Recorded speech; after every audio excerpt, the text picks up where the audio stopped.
Hajipur seat को लेकर एक बार फिर से चिराग पासवान का बड़ा बयान सामने आया। साथ ही जमुई सीट पर क्या है चिराग का प्लान, जनता के बीच पिता के वादे को दोहराया, भावुक होकर दे रहे बड़े संकेत क्या है, पूरी खबर आइए जान लेते हैं विस्तार से।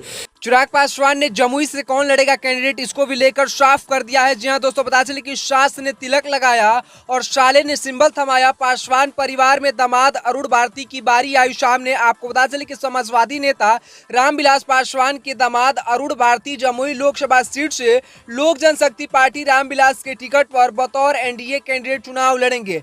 बता चले कि लोकसभा चुनाव की घोषणा हो चुकी है। इसी बीच चिराग पासवान जमुई पहुंचे, वहां के जनता के सम्मान व भावुक हो गए, जनता के सामने भावुक हो गए और अपने संबोधन के दौरान चिराग ने अपने पिता रामविलास पासवान की बात दोहराई। उन्होंने कहा कि जमुई को एक बार एक नहीं दो सांसद मिलेंगे।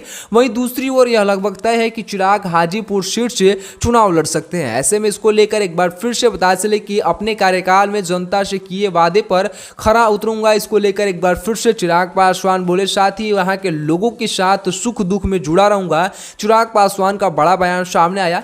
साथ ही पीएम मोदी को धन्यवाद किए चिराग पासवान और एक बार फिर से उन्होंने हाजीपुर जनता को लेकर जनता से बड़ी बात कह दी। तो क्या है पूरी खबर, आइए जान लेते हैं विस्तार से। बता चले कि चिराग पासवान अपने मां के साथ हाजीपुर पहुंचे थे और वहां पर उन्होंने साफ तौर पर कहा कि हाजीपुर से मेरा रिश्ता मां बेटे जैसा है। साथ ही उन्होंने चिराग पासवान ने पीएम मोदी का आभार भी जताया, कहा हर चुनौती के लिए तैयार हूं और चाचा पशुपति पारस को लेकर भी बड़ी बात कह दी। और नीतीश कुमार के बारे में चिराग पासवान ने अपनी प्रतिक्रिया सामने रख दी। लोजपा सुप्रीमो चिराग पासवान ने आगामी लोकसभा चुनाव में एनडीए गठबंधन की तरह उनकी पार्टी को बिहार में 5 सीटें दिए जाने पर प्रधानमंत्री नरेंद्र मोदी का आभार जताया। और चिराग पासवान रविवार को पटना पहुंचे और पटना पहुंचने पर प्रधानमंत्री का आभार जताते हुए कहा कि आने वाले लोकसभा चुनाव में लोक जनशक्ति पार्टी रामविलास के तमाम कार्यकर्ता एनडीए के साथ बिहार से 40 की 40 सीट जीतकर प्रधानमंत्री नरेंद्र मोदी के नेतृत्व में सरकार बनाएंगे।